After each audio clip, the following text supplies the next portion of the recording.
What happens when you invest in AI tools and training, but your people aren't psychologically ready for the change you're asking them to make? Welcome to AI Made Simple, the Transformation Series. I'm Valeriya, and I talk to global leaders, innovators, and practitioners who are shaping the future of work in the age of AI. In this episode, I'm joined by Dr. Wendy Rasmussen, licensed clinical psychologist, US Navy veteran, and founder of Alpinglow Insights, where she helps organizations diagnose the hidden barriers blocking AI adoption. We talk about why upskilling alone doesn't create lasting behavior change, how professional identity threat kicks in long before anyone actually loses their job, what people really mean when they say, I don't have time for AI, and why mandatory training programs can activate resistance rather than the adoption they're designed for. Wendy, it's great to have you on the show. Thank you for taking the time. Yeah, thanks so much for having me this morning. Wendy, you went from serving as a Navy psychologist, running organizational diagnostics in high stress military environments, to leading clinical strategy at a digital health startup, to now diagnosing why entire workforces resist AI.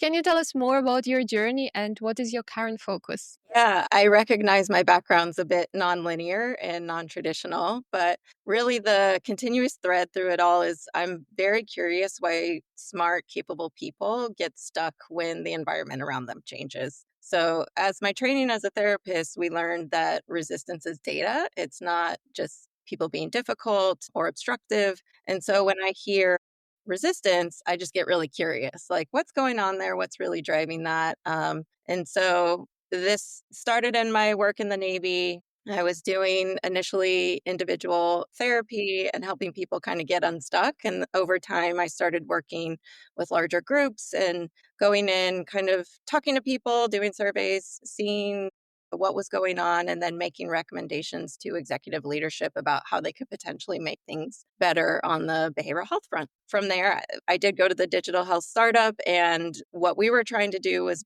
build AI enabled tools for therapists. And therapists have a lot of distrust for good reasons about technology. And so, again, this like, how do we help them kind of get unstuck around it and what are their concerns? And now we are in this world of AI transformation, and the same things are popping up. People are really uncertain. There's a lot of hype, there's a lot of doom. What's real? And so, my job now is to go in and find out for an organization what is it that's going on that's blocking people from engaging in the AI investment that the organizations have made. So it's really all about the change, and it is different with AI now. Yeah, I would say the thing that is similar to being in the military is that in the military, change is constant and you don't have a lot of control over your environment. You don't have a lot of control over your day to day in terms of you have to show up, you have to do certain things. What's happening with the AI transformation is it's kind of being thrust upon the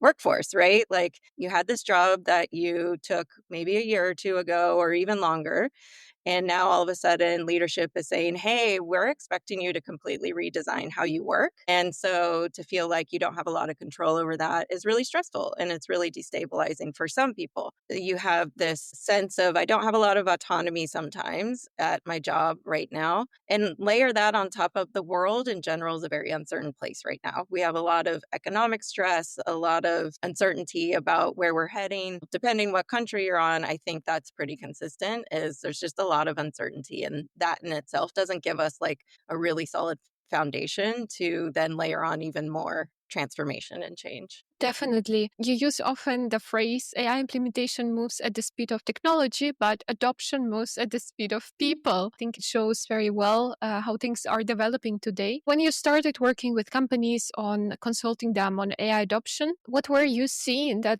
business leaders might have been missing? Yeah, initially, it's just a lot of fear of missing out or FOMO, and leaders saying, we're under a lot of pressure from our board. We need to just roll out AI. And, there's also this saying of like, I just want to sprinkle AI on everything. And I think that's not really effective if they want to get return on that investment. And for example, BCG has said over and over, 70% approximately of AI value comes from people and processes. It's not the technology. And so I think leaders are also under a lot of stress, a lot of uncertainty. Everyone's crunched on time, everyone's crunched on cognitive capacity? How much bandwidth do I have to roll this out? And so I think asking leaders to slow down and make sure they're bringing their people with them can feel like a big ask. But the companies that are really doing that well are having a much better experience, I would say. And really focusing on how do I help my people learn how to use AI to create new value, and that way they can hang on to the headcount. It's not just let's just do efficiency and cost savings through cutting headcount, but let's take the people we already have and help them redesign their workflows and help them think creatively through what else could they be doing if they're able to augment the work that they do day to day. So, what does bringing people along mean for you? Because, sometimes we talk about communication being important right from the top, from the CEO, like being transparent about what are the expectations. Is the new expectations that everybody is using AI? Is the new expectation that you don't get a headcount if you cannot prove that AI cannot do it, right? So, the communication, what for you are other parts of bringing people along on the journey? Yeah. You'll hear me and others working in organizational design and AI transformation talk about psychological safety because we're asking individual employees to figure out how else could your job look? We're going to pay for these tools, we're going to pay for this software, but it's on you to figure out in your own workflows and in your department, what does this actually look like to get to a successful place? And that requires the ability to be able to experiment and learn together. So I would say what's missing with this is the conditions for behavior change that we already know from psychology. So psychological safety being the big one, of course. If people don't have safety to experiment, they're not going to be able to figure out what else their workflows could look like, how these tools could be used to make themselves and the rest of their department more efficient if that's the goal, more creative if that's the goal, free up time just to figure out what these new workflow designs could look like. I think we also need some clear skill pathways. So this has to be function specific to a function because what's a clear skill pathway for, say, a software engineer is not the same for your sales team. And so figuring out what these skill pathways could look like. So maybe you are someone who's really good at managing agents. Let's figure out a pathway for you to become a leader doing that. But maybe you're someone who actually does like to lead people. And so, what is a separate pathway for that to make sure that you're getting the right people in the right spaces in once they become AI augmented? You talked about leadership transparency, and I think that's also missing at times because leaders are worried about saying the wrong thing. They're worried that they're going to make promises they can't keep. And so they also need the safety to be able to be transparent about this is what potential headcount cut could look like. This is what our new metrics are going to look like in this AI augmented space. We want to make sure everyone's driving towards the same goals. So leadership needs to also be transparent and also be transparent about this is what your new roles could look like. Like these are the types of roles we're looking for. I know Zapier has been pushing really hard to be AI native across the board. They're screening for it and they're hiring, and they've been very public about that. And I think it's that kind of transparency of this is the type of company we want to be, I think is really important. So that then, like, the individual worker also knows, like, oh, this is the direction I should be aiming as I'm learning how to use these tools. And then also freeing up some protected learning time goes a long way. And this isn't just like an hour a week or like a one-time 1-day workshop. This has to be an ongoing, you and your team are yes, you'll have some individual protected time, but then your team will also come together and share best practices, share use cases, share what's working across your department. And I think what happens if you don't have that is then learning time gets pushed to personal time, and then it also gets pushed to shadow usage. So people may not necessarily on their free time want to use the tools that are provided. And so they may go find the tools that work best for them. And so that's also a risk when you're not protecting learning time. What I find very interesting, and actually what I observe happening a lot, is that the focus is more on the upskilling, and the upskilling is done based on the thing as we've always have done. Like we've used to do this reporting, or we've used to do this whatever emails or data or documents and so on, and it's good. I mean, I'm already applauding them when they are doing upskilling, like structured upskilling or upskilling for different types of people and different stakeholder groups. But fewer, in my experience, are thinking about how the roles will look like in the future. Let's say in a year from now, in 10 years from now, do we even need to learn how to draft emails with AI if at some point, any point in the future, there will be an agent that's going to do it for us automatically? So why do we need to learn now how to, how to use this tool for? So I really like that you mentioned that this is something that each individual has to think about, but also from the organization, they have to be provided the pathways. And this is unfortunately something I'm seeing. Not that. How has your experience been about it? Yeah, I think when you have it's really interesting. So there's senior leaders of large enterprises mostly that I've seen that are, a few years out from retirement. And so there's less motivation potentially to learn this whole new technology and figure out how to roll it out across an organization. It's like, okay, we're just, we're going to come in, we're going to do the upskilling, and then I'm just kind of like going to, ride this out until I ride off into retirement, basically. I think when you have senior leaders who are actually really interested and invested, and I see this more in I would say mid-market size, because I think the transformation is a little more personal and I think it's a more manageable size company. Those leaders want to know how this all works, and they're, pursuing individual coaching, they're pursuing their own type of upskilling. And so if leadership doesn't understand how this technology works, then they can't really have input on shaping what it could look like in the future.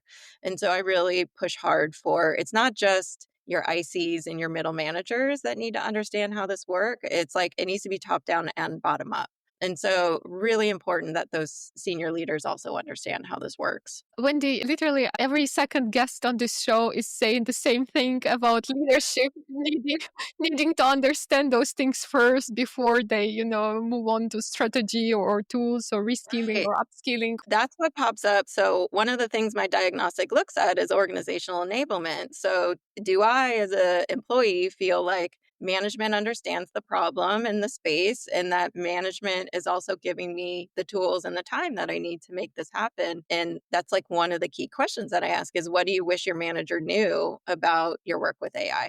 And that gives us a lot of good information of finding out when the perception is management doesn't understand how it works, because it's like, well, why am I going to invest even if it's like my personal time to learn how this work when you don't even understand how it works? And so, yes, it definitely has to be modeled. Also, having leaders share these were my attempts at creating new use cases. Here's what didn't work and here's what I learned. I mean, that's also what builds psychological safety, safety to experiment. It has to be modeled from the top. You already mentioned your framework, so your AI readiness enablement diagnostic measures four specific conditions: threat and confidence, bandwidth and overload, perceived usefulness, and organizational enablement. Can you walk us through those? And if a business leader or CEO is listening right now and thinking, we rolled out Copilot 6 months ago and usage is stuck is at 25%, which one of these four would you look at first? Yeah, great question. So I'll walk through the four domains first. So the first one is psychological or workforce readiness. And this is looking at things like identity threat, job threat, anxiety around job loss, and confidence. So, do I actually feel like I'm confident enough to even learn this new technology? The second, bandwidth and overload. So, do I have the cognitive space? I'm already stretched thin in my day to day at work. Like, where am I going to find the time? And do I even have the space in my brain to figure out how this works? Can I absorb all this change? Third, motivation and perceived usefulness. So, do I actually think that AI is going to help me do my job? And does it feel like it's just been imposed on me? And then organizational enablement is that going back to that, what do I wish my manager knew? Do I feel like we have good governance structures in place? Do I trust that we're handling as a company this rollout responsibly? Now, going to, all right, we bought licenses for Copilot. We're getting 25% adoption. It's not looking great. We've done the upskilling. Why isn't anyone using it more? And I'll say these are not the only reasons that someone might not be using Copilot, but these are the necessary conditions. So if someone doesn't have all these pieces, then it doesn't matter how good the upskilling and the tool itself is, right? Starting from this place, so if you think, I actually wouldn't pick one specifically because it could be a mix of all four. And it could look different across each person and it could look different across each department. So often, what I'll go back to your engineers need, like they're probably high motivation, but potentially low bandwidth. They're probably, depending on the organization, a decent amount of psychological safety because they're used to building. Whereas I think about like marketing teams, high motivation, but anxiety related to being replaced by the tools, getting trained to do their job. Or there's also a competence threat piece there. So sometimes in some organizations, and there's research that has found this, using AI actually makes you look incompetent to your peers, especially if they're not using AI. So, this is also a really fascinating gender dynamic. So, one very large study published in HBR, it was looking at software engineers, and the ones who did not use AI rated their colleagues who did use AI as roughly 9% less competent. And there was an extra penalty if you were female. So, women using AI were rated 13% less competent compared. And so the idea is like, well, let's not cater to the non-adopters, right? Like, how do we change the behavior of the adopters to see what else they could be doing if they integrated AI with their role? So that's the type of things that I think when we're rolling out upskilling, when we're rolling out the tools that people aren't necessarily thinking about, or they just don't know how to address it. And so what I do is each department has their own sort of heat map to show the different on the 4 domains where they're scoring, and then I give very actionable recommendations of what they can do, for each department, to help get people unstuck. Wendy, you talk about the difference between what people say versus what is actually happening. So things like, I don't see the value, or tool slows me down, or I don't have time. And your framework maps each of these surface signals to a different root cause. Can you walk us through a couple of those kind of translations to our listener? Yeah, so this is where the mixed methods approach is really helpful. So I get quantitative data, but I also get some open text, so I can get some qualitative data as well. And so it helps me have a little more clarity on what the quantitative data is saying. So things like, I don't have time for this on the surface, like, okay, bandwidth, let's just free up some time. But what could actually like that might just be what they're saying to like get people off their back or to just push back. That's a very safe answer, but it could potentially be low perception of control. And this goes back to our need for autonomy to feel like we're in a good place. So if someone feels like AI is being imposed on them and they're not choosing to use it, their role identity potentially is being threatened. And so it's easy for me to say, I don't have time for this. It's less easy for me to say, I don't want to do this because the tech might take my job or I might get fired or laid off as a result. So the intervention for that, so like I started with, the intervention for I don't have time is just here's 2 hours of time. The intervention for I don't feel like I have control over the situation is got to be more supportive of helping them have a sense of autonomy. So let them choose what their entry points are. Reframe AI as capability expansion, or like we're going to let you actually control parts of this and not replacement. So we're not planning to lay off half your department. So go forth and learn and create new value and figure out what else your job could look like. I tried, but it wasn't useful. This one is interesting because on the surface, it sounds like the tool isn't great, but it just could be a workflow mismatch. So, like different tools needed for different workflows. And so this is where you could do like some task level integration mapping. So what that looks like is identifying 3 high frequency tasks for each role and then figure out where does AI actually create immediate value here. And again, it's going to look different depending on the department and depending on the function. I want to reiterate on what you call professional identity threat, because you highlighted often as underestimated barrier to AI adoption. Can you break that down? Professional identity threat. What does it mean? What are the consequences? What are the ways to counteract it, or how to bring these people on board along on the journey? Yeah, and I think like senior leaders are experiencing this as well, right? The world is changing around them. Again, this goes back to autonomy. I don't have a lot of choice or control because this is changing everything at work. So, what does it mean when I've spent 20 years developing expertise? Either maybe I've stayed in this same job, but maybe I've also changed jobs. we do that a lot in the US. It's kind of like the new way to, or newer way to get promoted is you actually just go to the next company and then you want a promotion, you go to the next company. So if I've worked at all these different places, I've built all this expertise, and now this is more for knowledge work roles, but now you're asking me to train an agent or build an automation that makes the rest of the department more efficient, but yet that wasn't in my job description. Like, what does that mean for me? So I've been thinking a lot about like the social contract between employer and employee and what is that going to look like going forward. And we've seen this come up with the writer strike in Hollywood. Is okay if you're going to use all of our IP and our creative work and to just be able to like write the perfect script, how should we be compensated for that? So compensation is one way to think about it. And a proposal that I've heard floated is, what if an individual employee arrived to a role with their context already? And so maybe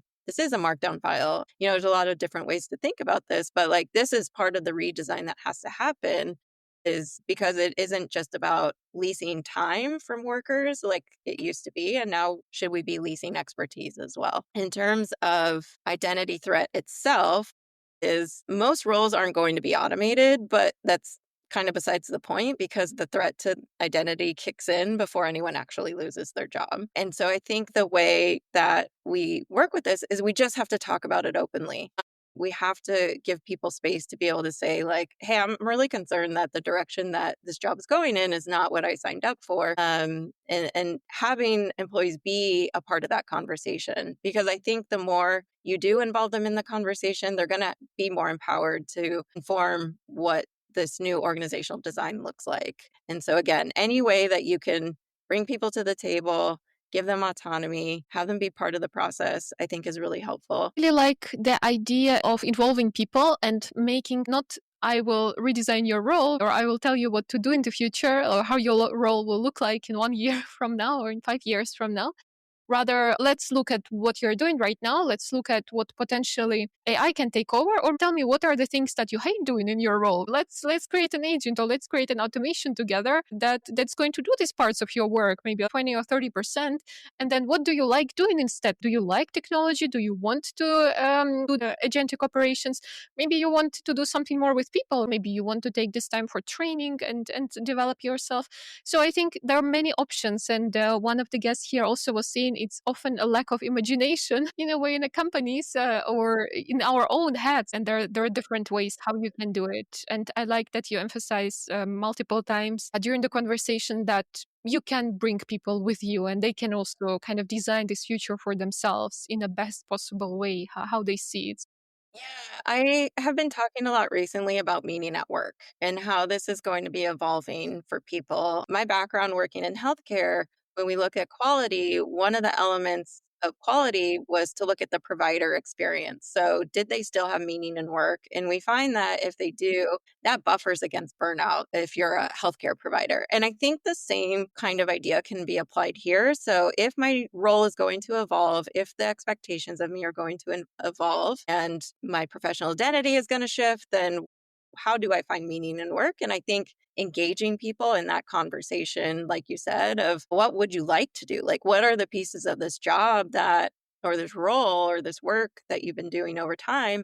What do you really like? What do you not like so much? Another thing we found is that some people really like to, and this was looking at a group around who are the AI champions or the AI change agents at your organization. We found two personas. So one is, I really like to dig deep on a single problem that I have, and I'm going to stay up till 2 a.m. I'm going to be trying different tools. I'm going to be mapping it out until I figure out how AI can help me solve this problem. And then you have the people who like solving other people's problems. And these are more of your like community builders. And so you need those two types. You need the type that's going to go deep. Don't ask them to manage people, ask them to work on problems. And so maybe they are, if you're going to have like your group of AI champions, it's like, okay, work with this team and figure out, how to help them solve their problem. And then the propagators, is I like to call them, is they're going to then take all these different use cases and new knowledge and then go out and spread the word and help other people solve problems. Related to this question about training and upskilling, what you're mentioning is that mandatory training programs produce activity. You have your workshop, even if you have your learning journey of 4 or 6 or 8 workshops, which is already much better. But how do you then produce this real lasting behavior change? Yeah, I agree with that statement of it produces compliance. Mandates produce compliance. And I think over time, for some organizations, it is working, but it doesn't necessarily create lasting behavior change. And this is something that we've known for a long time. Harvard research has found that these mandatory programs can actually activate resistance and resentment rather than the behavior that they're trying to create. So people don't like being forced to do anything, right? So I think, again, I'll go back to autonomy. Volition matters. They're going to adopt faster if they get to choose to engage, not when they're forced to. So I think you have to actually create a few different entry points and then let people decide for themselves which entry point works for them. So again, your person who likes to dive deep in a problem is probably going to be more self-motivated, probably could do some autonomous learning. Maybe it's software-driven coaching. And then your people who are more people, they might learn better in a group setting where they are engaging with their peers and they're talking through different problem spaces. Second thing, social modeling definitely matters. Going back to what is leadership doing? What is leadership modeling? You need people visibly using the tools and the permission to experiment. So I'm going to come up as a department head. I'm going to talk about there was this workflow. I thought an agent could do it. I stayed up till midnight working on maybe don't model that so much necessarily, but I really dug in, put in all this work. And at the end of it, I realized this is not the right thing. Like I should actually be building just a simple automation would have solved the problem. And I overcomplicated it. So that social modeling really matters. Protected time, I will repeat myself. If this is valuable to your organization, you have to make the space for people to be able to learn it. And again, necessary for any kind of organizational change, psychological safety. So people need to talk about how they failed. They need to be able to ask what feel like stupid questions. They need to be able to produce bad outputs and not feel like their peers are judging them or their management is judging them. I think we also need to think through the productivity curve. So if you're rolling out new technology, naturally productivity is going to go down for a little while people are figuring out how to use that and understanding that that's a normal part of the process and that managers won't be penalizing people for it. Thank you. Is there something that we haven't discussed that you want to share with the audience? Maybe an advice for a CEO who is, who is about to sign off major AI transformation investment? Yeah, I think those last 4 points are important, but I would say what I see happening is they're throwing out a lot of money on upskilling and the tools, and they're not actually figuring out if people are ready. So I think a lot about okay, I have a garden at my house. I don't just go out in the spring and just throw out seeds and wish for the best. I actually will go out and I will till the soil and I'll put in mulch and I'll figure out how do I actually prepare this in order to have the kind of plant growth that I'm hoping for, the kind of harvest that I'm hoping for. So I think that leaders should not just be investing all this money without understanding if their organization is ready. And so that's again where my diagnostic comes in. See where are people ready to roll and start with pilots in that space, and where do people need some pre-work? Can we help them get to the point of being ready for pilots so that you're not just wasting your AI investment and not finding that out until 6 months down the road when your metrics haven't shifted at all. Wendy, thank you so much. Thanks so much. You can find Dr. Wendy Rasmussen on LinkedIn and learn more about her AI readiness and enablement diagnostic at alpenglowinsights.com. All links are in the show notes. If you enjoyed this episode, follow AI Made Simple, the transformation series, for more conversations with practitioners and researchers shaping how AI is actually adopted inside organizations. Thanks for listening.